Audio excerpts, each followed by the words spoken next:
we're not compatible while I'm eating my fries, while I'm devouring this chicken. Like, I was just telling the waiter, just keep it coming. Keep it up. Because just go in there, we'll try and get your car together because my car like kind of messed up and then the park is like down the road. So we're going to drive down the road. In what vehicle? Like, that is what friendship, that is even what, when we're together, we're supposed to eat. I'm hungry. Guys, welcome back to my channel. I'm African Sundrop, also known as Jessica, also known as One Boy. And we're going to get into this video. I have 2 dating stories for you guys. So the first one is going to be titled Preacher. Oh God, I always call him Pastor. When I describe this story to my friends, what do I be calling him? Because I forgot. What do I be calling him? Pastor's kid or preacher? Preacher man. I call him Preacher man, yeah. So first man is Preacher man. Cool. Let's get into this story time. I want to give a big shout out to these men for putting me in the predicament that I'm going to be explaining to you guys. Sorry I blocked the camera for a little bit, but yeah, big shout out to these men. Would I have this story without you? No. Am I traumatized? Yes. All right, 2021 summer, and you know, I've always had this person through socials since like middle school, I would say, when I had met him. And then you know people you keep up with, but we never really like talk like that through middle school. It's just I see your post, like it, and I know like you exist. Cool, keep up with you. I'm sure he kept up with me, but he confessed his love. Like, I remember, and I also remember is that time frame of the fact that I was coming home. He was like so psyched that I was coming home. So excuse me, I'm pretty sure it was like April.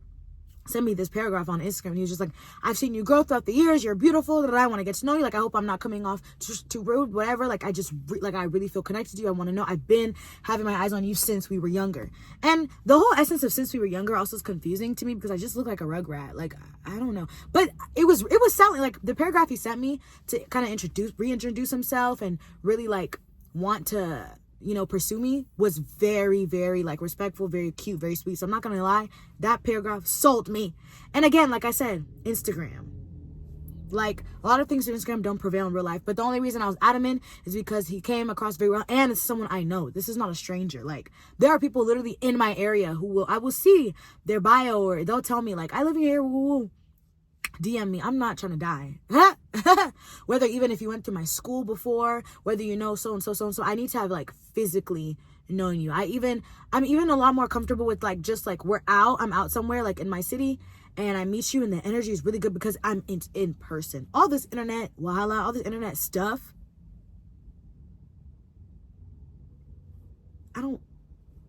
scary. So cool. I come home, we're texting to the, you know, just for that essence of like when I come home from school from Indiana, come back to Georgia, like he's just like, okay, boom, like, you know, I'm excited to see you, whatever. But yeah, and it was just very, very, it was like the minute you land, like the next day I want to see you type ish. So I definitely delayed that in a sense of like, if I got home at like Tuesday, I told him I got home like Saturday so that I could just, can I rest? Can I eat my mom's food for a little bit? Like, yeah. We're planning on the whole thing of like our first date, right?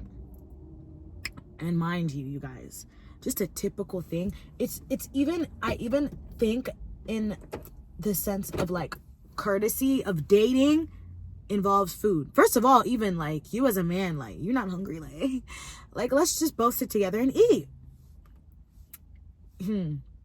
Y'all, I went on a total of 4 dates with him. The 5th one was where I had to draw the line and just be like, guy, like, sir, if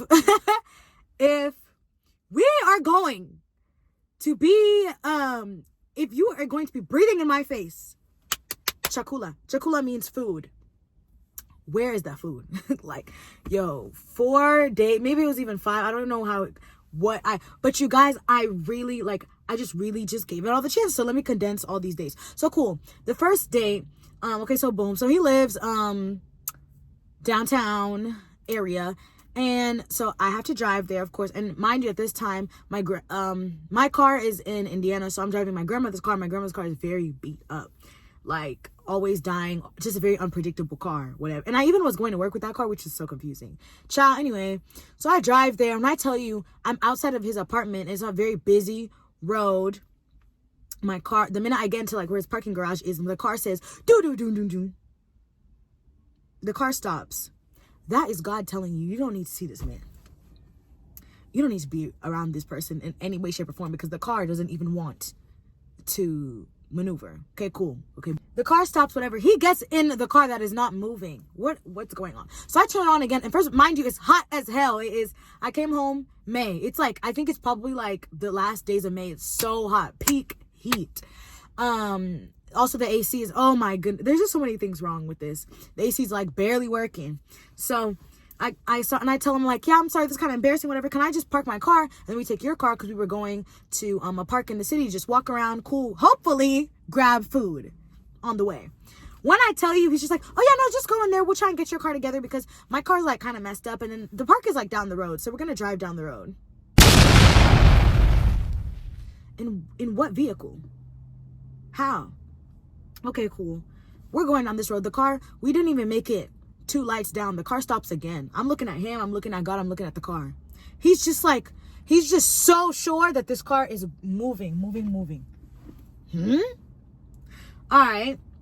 So I turned the car on again, finally gets into the parking garage of the park that we were going to. And when I tell you, I knew when I removed that key, I knew that car was going to end its days there. Like, I didn't even bother. Like, I remember even like when we were walking around the park, I was setting up like, you're talking to me, brother. I'm trying to get the tow truck and I'm trying to get stuff figured out. So when I come back to this car, because I'm not driving it, it's not happening. So literally my aunt had to pick me up from there, and then I left the car there, had to get it towed the next day, which is just, it was just a lot. Honestly, it was just a lot. And I honestly thank God that my aunt was like somewhat in the area to pick me up. Cool. We're talking. He's telling me, he's a very religious man. So, I mean, at least he works in the church. And then mind you, he has like 3 different jobs just to support like this city apartment that he had. And he was just screaming about that all the time. And walking in the park, he's telling me about like his living situation, his jobs, how he's the only one in his family who goes to church, and how, you know, his sisters are strippers, the rest of his family are drug dealers. And to me, I'm not a judgmental person at all. I have a lot of people in my life who come from very different backgrounds. Even me, my background is not linear in any way, shape, or form. So I'm a very adaptable girl. But even like I would tell my friends or like my family some of the stories that like he's been through, and they were just like very confused. And they were like, oh, I don't know if you need to really be, you know, to himself. But I just didn't see that as deep, because that has like, just because that's his family doesn't mean that's him. I mean, he told me he's the Jesus of his family. Okay, boom. Boomski. Cool. So like that conversation really didn't faze me. I mean, I really was just there to like learn about him, and I want to laugh, and I want us to get to know each other and just have a good time. We walked around that park. We passed like Shake Shack. We passed like a couple places, and we never got the food, especially on the fact that like my car is literally crippled in the parking garage. I could have gotten a meal, but he's okay. Oh, he also described in that meeting about, that like walking around, that date of us walking around, he described how like, you know, girls in the past only wanted him for his body, or because he was a black man, or also because on this sense of they wanted him as like a security blanket, and like money wise. And I get that that's him describing his experience, but I never came to him in any way, shape, or form of like looking for money, you know, or just looking to always like spend his coin. Like he met me with coin. Like, matter of fact, I was about to start an internship while he met me, so I was good money wise. So it was just like cool. Date number 2 cool.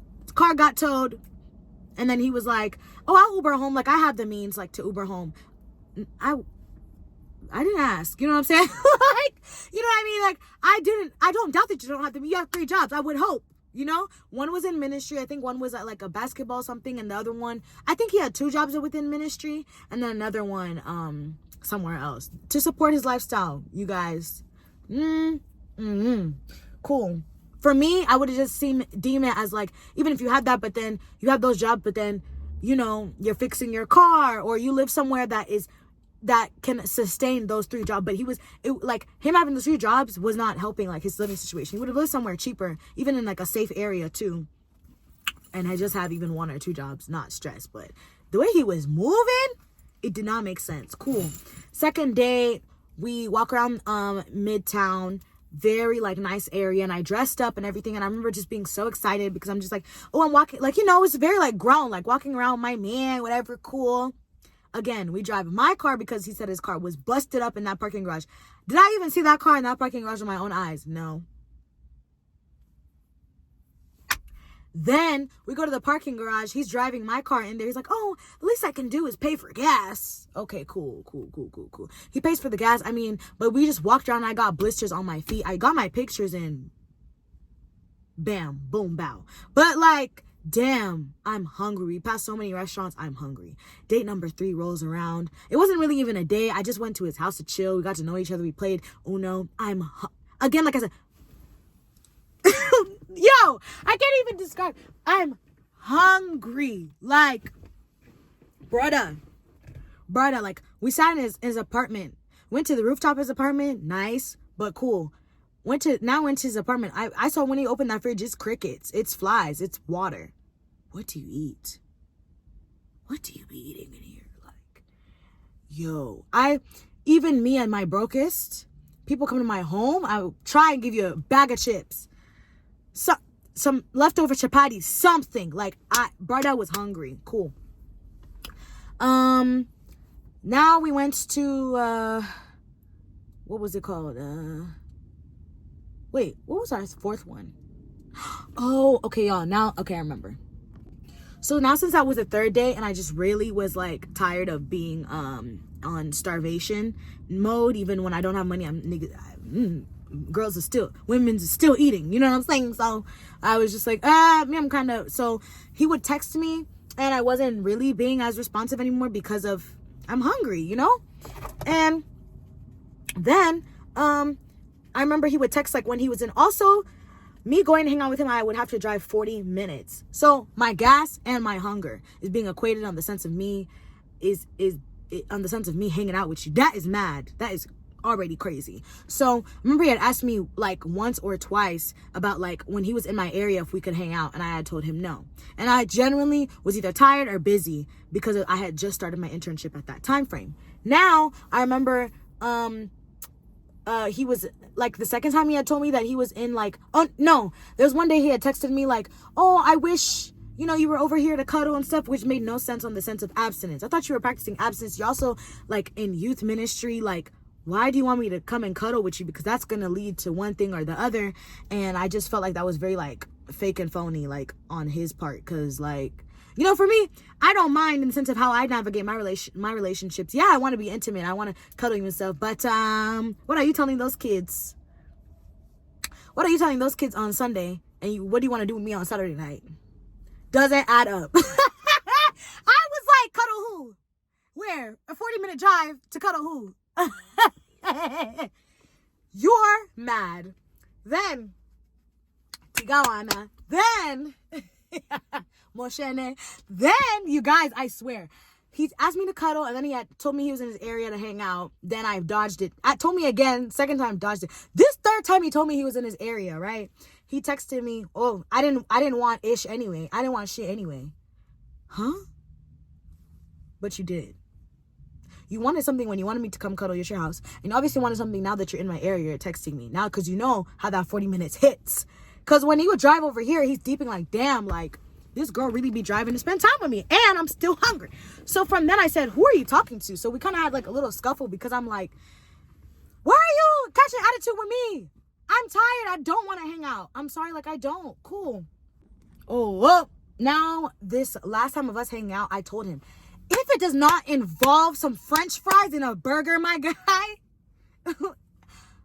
a Sprite, no ice, like, I just want, like, if I'm sitting in front of you, I have to eat. He was like, okay, no, for real, like, I'm so sorry, like, I didn't even deep that was, like, a problem, like, we were hanging out, I don't want you to feel like I don't care, whatever, I just been taken advantage of, and bad, cool. Take it, $10 not being taken advantage of. Even me, when I hang out with my friends, we're on our brokest, we spend that $10 at that Chick-fil-A, bro. We sit in the car, we eat with each other, we go, like, that is what friendship, that is even what, when we're together, we're supposed to eat. I'm hungry. Damn. Okay, cool. I sent him 4 restaurants. Pick one of these restaurants. Pick a destination. You either see me there or not. If you want to breathe.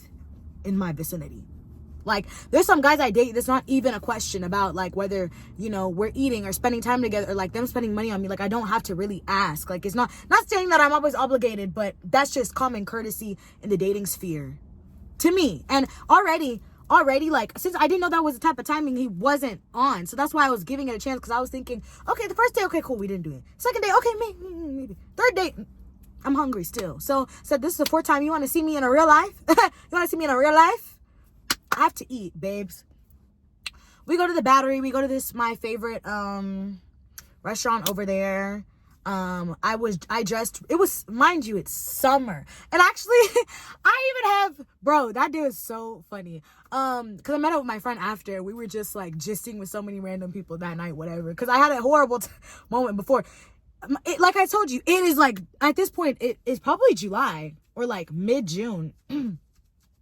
This man has on turtleneck, he has on a chain, he has on like a turban. Like, I just was like confused what's going on about his outfit. So we get in there and he's just like, you know, yeah, I mean, like, you're just really like the girl of my dreams, this woo, I just want us to build, I want us to continue. I just told him, I just feel like we're not compatible while I'm eating my fries, while I'm devouring this chicken. Like, I was just telling the waiter, just keep it coming, keep it up. Because this man, I just felt like you took me for idiot. Like, you took me for idiot. Throughout this time of us trying to date, I've been hungry. And yeah, y'all, that's just how I had to, like, it was the fourth day. Yeah, that's how I ended any interaction in that aspect. Because I just felt like, damn, I'm not even worthy of some damn fries and chicken nuggets. Yeah, we just were not compatible in the sense of, like, religion, and the sense of him just not really, like, I even felt like when I was hanging out with him, everything was just about him. It just really didn't have a lot to do with me. And then he was like, oh, we can blend, like, you know, your Kenyan side and my American side and stuff. And I really did value that. That's nice and all, but I'm hungry. I'm hungry. Right, this but yeah, you guys, I'm gonna do a part 2 of my Quinn and Slim story, like, another time. And I really hope you guys enjoyed just that small story that I had. And I don't know if anybody can relate to someone just like you know what I'm saying, just dragging it. So yeah, and I hope you guys have a great rest of your day, your night. Be blessed, and catch me in the next video. Bye, guys.